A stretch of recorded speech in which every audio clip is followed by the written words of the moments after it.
Nakilala ko yung ex-husband ko, dating site. Maraming pinagdaanan. Alam ko na nagbulo ko siya, te. Mula pa lang. Nabulag ako, te. Nasa ospital ako. Oh my God. Sa cancer, na-chemo ako, na-radiation, lahat na, te. Napagdaanan ko yan, te, lahat. Pero sa totoo lang, God is good talaga. Ang dami. God is good kasi nakilala kita.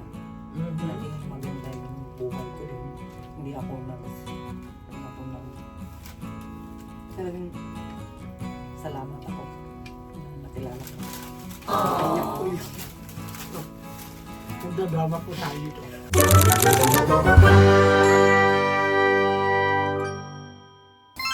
Okay guys, kakain. Ako muli ngayong kakain. Kumain ng mga staff ko.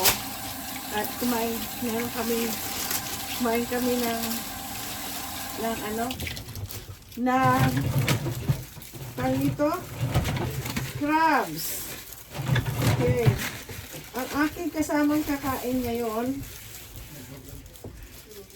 chararan. Uy, alika na, kumuha ka na nito ka, ate-ate dyan. Ang kasama kong kakain, kuha ka na ano dyan. Ito, may kanin.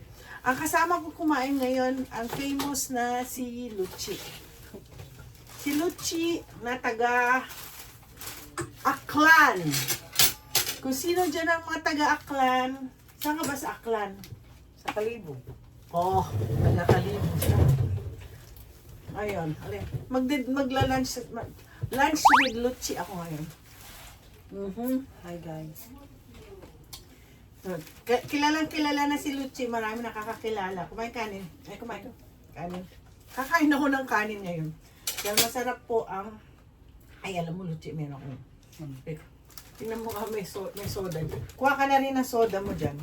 Kompleto dito sa pisina. Si Luchi po kasi naglilinis siya pag linggo dito sa office. At syempre, sa bahay din siya. Once in a while na sa bahay siya. Oo. Luchi, kwento mo nga sa kanila paano ka nakapunta Amerika. Mahabang istorya pero Nakakaiyak po. Sige, kwento ko lang. nakilala ko yung ex-husband ko nung sa online, yung dating site. Tapos, mag-boyfriend kami ng 1 year and a half bago umuwi siya ng Pilipinas. Nasabi niya ay, uuwi daw siya, gusto niya makilala yung magulang ko. Tapos, nung umuwi siya ng Pilipinas, nagpakasal kami. Tapos, na-station siya sa Korea. Sa military siya? Nasa military. Anong lahi ka? Puerto Rican. Puerto Rican. Tapos, nung nagpakasal kami, dinala niya ako sa Korea. Okay. Pagdala niya sa akin sa Korea, kinuhaan niya ako ng multiple visa sa Korea. So, pabalik-balik ako from sa Kalibo, pauwi ng Korea. Hanggang sa nag-decide siya na, ay, i-process natin yung papeles mo papuntang US. Wow! Siguro mga 3 years siguro kami na nasa Korea. Nag-stay. Tapos pinrocess ko na yung paper ko. Tapos pagkakuha ko ng visa, green card, madali kasi pag military asawa mo, madali kang Pasok ka lahat, agad. oo, lahat ay on the spot talaga. Hindi ka hindi ka nag-wait ng mga one or anything. So, nung na-approvean na ako na pagkatapos niya, nag-extend sa Korea. Pero ang ginawa, nagbakasyon kami dito para Saan ka una nag-stay? sa Florida. Orlando. Florida ka agad? Sa Okay. Orlando. Okay. Agad kasi nandoon yung biyanan ko. Kapatid niya. Okay. Maraming Puerto Rican doon at Oo. saka Cuban. Tapos, doon ako nagbakasyon kami. Tapos, pagkabakasyon namin, balik yung Korea. And then, nag-stay kami sa Korea. Tagal din nun, ha? For long time, te.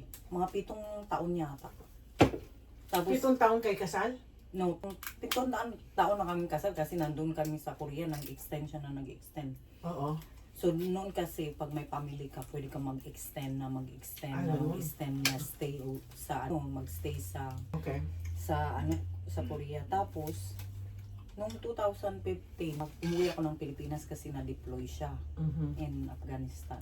Okay. So ang ginawa ko, sabi ko, ayoko mag-stay dito. Doon na lang ako sa Pilipinas. Kaya, kaso lang, after 6 months, nagpunta ako ng Guam. Kasi kailangan daw yung di ba green card holder. So, pag nagstay ka ng Pilipinas ng 1 year, kailangan ilabas mo after 6 months. So, ang mas malapit lang sa atin, sa Pilipinas, ay Guam. So, nagpunta ako ng Guam. Nagpatatak. Tapos, bumalik ulit sa Pilipinas. After a year, bumalik ako dito. Sa Florida ulit, balik. Tapos, doon ako nagstay. Tapos, pag-stay ko ng Florida, nagsabi na siya na punta kami ng Washington. Dito. Kasi marami kasi, guys, dito kasi sa Washington, maraming military bases dito. Yeah. So, pagdating namin dito siya na station for 3 years. Tapos pagdating namin dito, nagtrabaho ako sa Safeway. Maraming pinagdaanan. Maraming kasi alam ko na nagluloko siya mula pa lang. Cheating ang paano mo na-discover na nag-cheat siya sa iyo? Kasi yung mga Pilipina na pinakasama.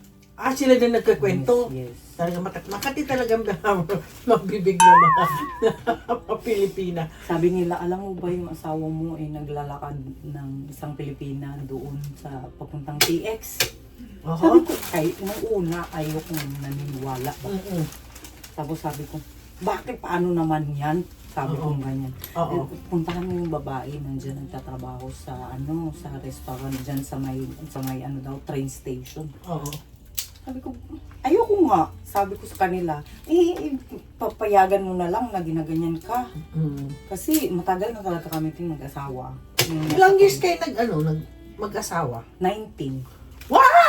Tapos wala kayong kasal. Buti wala kang anak doon. Wala kang anak. 19. Kasi nga, Teka nagtiis talaga ako. 19 years, edi kung ano mang mangyari, meron ka dapat share doon sa kanyang military, Ngayon nga, pag nag-62 ako ate, may makukuha ka? makukuha ako.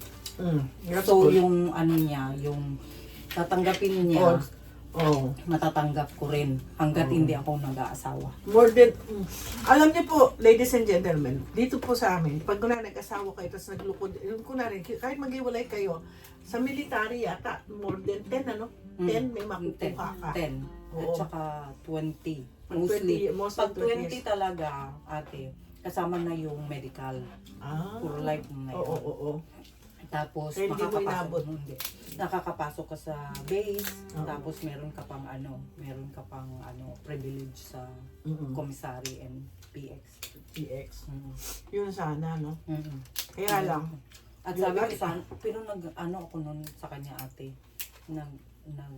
nagsabi ako sa kanya na pwede naman tayo na hindi magsama. Abutin lang ng 20 para makip ko yung makip ko yung medical sa TRICARE.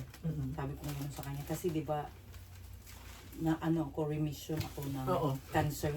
Oo nga. Ayun nga pala. Oo. Yan pa isang magandang Diba? yung Cancer. nagkaroon ka ng cancer. Stage 3, di ba? So dito ko sa Maligan na treatment niyan. At least naghiwalay na kayo. Naghiwalay na kami. Tapos si Gab, tatay ni Gab po, Meksikano.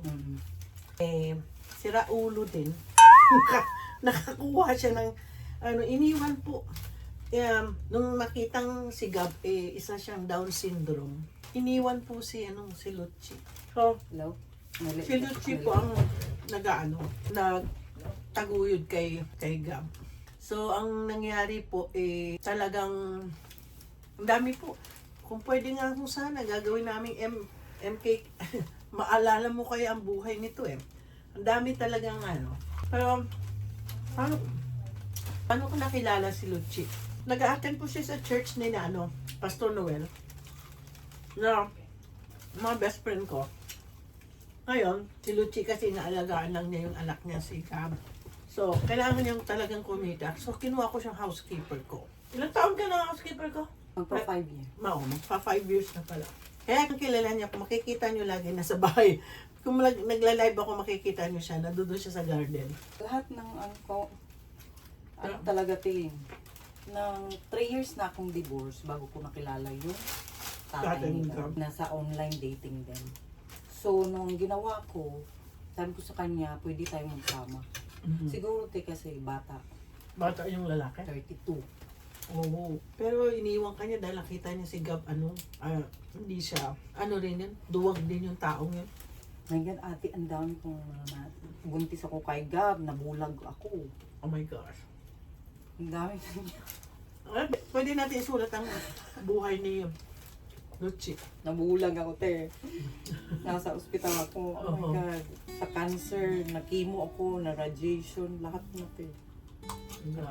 Pero God is so good. Napagdaanan ko yan, te, lahat. Pero Ayun. sa totoo lang, God is good talaga. Ang dami. God is good kasi nakilala kita.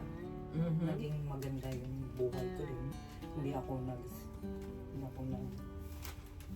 talagang salamat ako na nakilala ko. Kayak ko yun. Magdadrama po tayo dito. Hindi. Alam mo yun, Pasalamat talaga ako dyan. na Kahit pamilya ko, binigay tulungan. binigay talaga ng Lord sa akin si Luchi din.